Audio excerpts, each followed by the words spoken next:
Hello, I'm Dale Reaver of the Steve Brown Arts Center podcast, and we're doing this for January 5th, trying to get everybody into the new year in a happy mood with a good idea of how they're going to spend their time.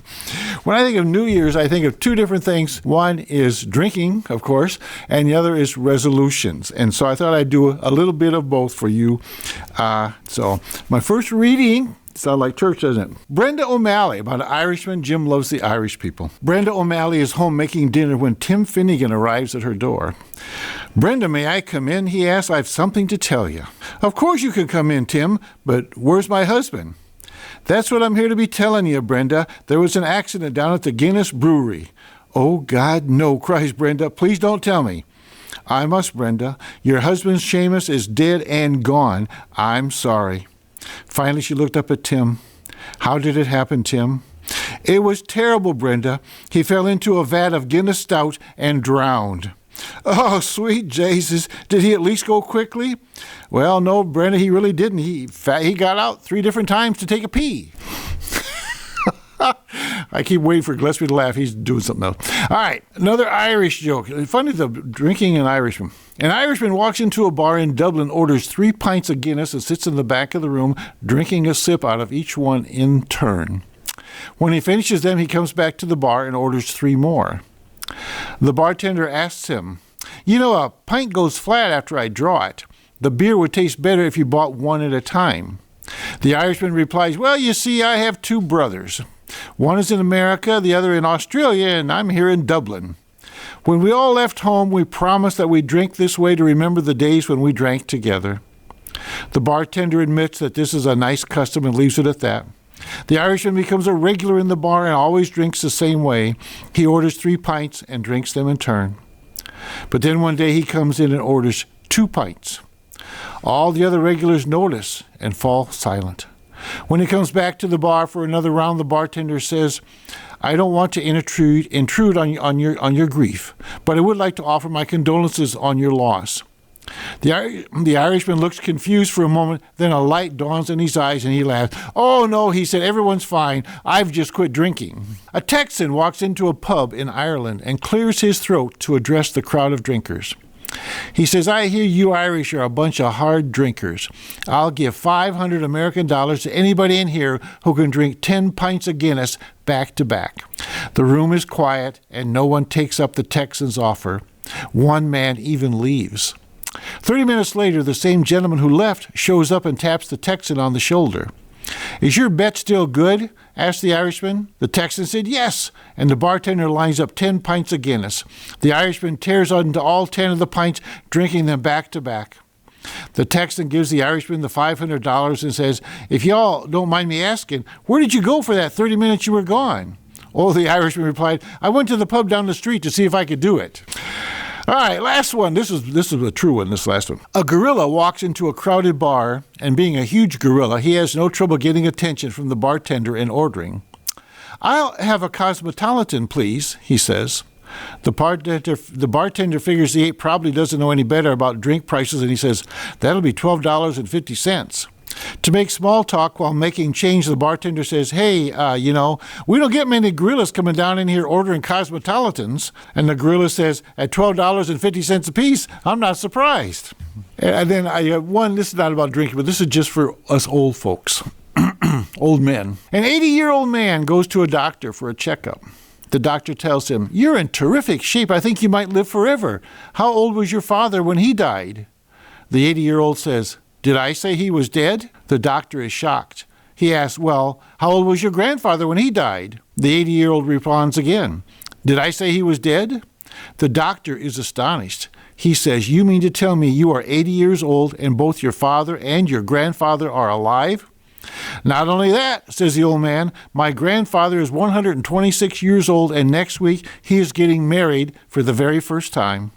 The doctor says, "After 126 years of being a bachelor, why on earth does your grandfather want to get married?" The old man looks up at the doctor and says, "Did I say he wanted to?" Yay! Okay. And you can learn a lot from teaching elementary school and a lot from the children's literature. So this is called Squirrel's New Year's Resolution. Squirrel pinned up her brand new Nut of the Month calendar It's January 1st, the radio said. A great day to make a resolution. Oh, on the Nut of the Month calendar, Gillespie's pictures in January. Make a resolution, wondered Squirrel. How do you do that? Bear might know. She went to see Bear at the Lone Wood Library. Happy New Year, he said. Same to you, Bear. Do you know how to make a resolution? Is it like making a snack? Bear laughed. Resolutions are more important than snacks. More important than snacks, said Squirrel. What is a resolution? A resolution is a promise you make to yourself to be better or to help others, Bear said. When we begin a new year, we make a fresh start. Wow. Did you make a resolution? Asked Squirrel. I did, Bear answered. I resolved to teach others how to read. I'm going to teach Skunk as soon as she gets well. Oh, no, Skunk is still sick, Squirrel thought as she hurried to Skunk's house for a visit. She forgot all about making a resolution. Skunk was sick of being sick. I'm stuck in bed until Dr. Owl says I'm better, said Skunk. I would rather be learning to read. That's my New Year's resolution. Squirrel knew how to cheer up her friend. She hid at the foot of the bed. She popped up and shouted, "Boo!" Skunk giggled. Hide and skunk was her favorite game. Squirrel popped up again. "Boo!" And again, "Boo!" By now, Skunk was laughing hard. Just then, Dr. Owl came by. "Skunk, I can tell by your laughter that you are feeling much better. Now you can visit Bear. Just make sure you have a healthy lunch first." Lunch, thought Squirrel. She headed toward the Hidey Hole Diner.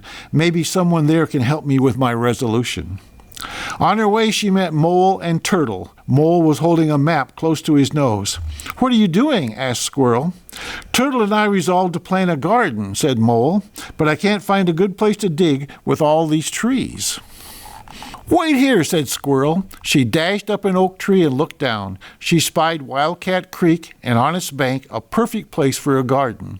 Squirrel scampered down and led Mole and Turtle through the woods to the edge of the creek. She helped them stake out string for the borders of the garden. "Thanks, Squirrel. I will start digging right after lunch," said Mole. Lunch, thought Squirrel, and she rushed away. She still hadn't thought of a resolution. At the diner, Squirrel chose a stool next to Porcupine. He looked grumpy. "What's wrong?" asked Squirrel. "I resolved to be less grumpy, so I'm trying to laugh more, but I can't think of anything funny." "I can help you think of something funny, like, why did the squirrel run back and forth across the road?" "I don't know. Why?" asked Porcupine. "Because she was nuts," laughed Squirrel. "Ha!" Porcupine laughed too. "I get it. That reminds me. What's striped and bouncy?" "Tell me," giggled Squirrel. "Skunk on a trampoline," said Porcupine. Squirrel laughed herself right off the stool. Porcupine said, "That's a good one. I'd better write these down." And off he went to find a pencil and paper. Squirrel felt left out. Porcupine has a resolution. So do Bear and Skunk and Mole and Turtle, she thought. I'm the only animal in the forest who hasn't made a New Year's resolution. Rabbit came to take Squirrel's order. "Would you like to try my New Year's special?" asked Rabbit. "Sure," said Squirrel. "Maybe it will help me make a resolution. I wish I knew how." "Think of a way to improve yourself, or a way to use what you're good at to help others," said Rabbit. Squirrel ate her lunch special and thought hard. Just then Skunk came in. "I need a healthy lunch. Thanks to Squirrel, I'm feeling better." "Sit with me, Skunk," Bear called. "I see you brought our first book." Turtle and Mole came in next. "What do you have for two thirsty animals who just started a garden?" said Mole. "Squirrel found a terrific place for it," said Turtle. Porcupine hurried in. "Do you know why Bear said caw, caw?" Before anyone could answer, Porcupine said, "He was learning another language." All the animals laughed. "I didn't know you were so funny," said Mole. "Me either," said Porcupine. "Squirrel got me started."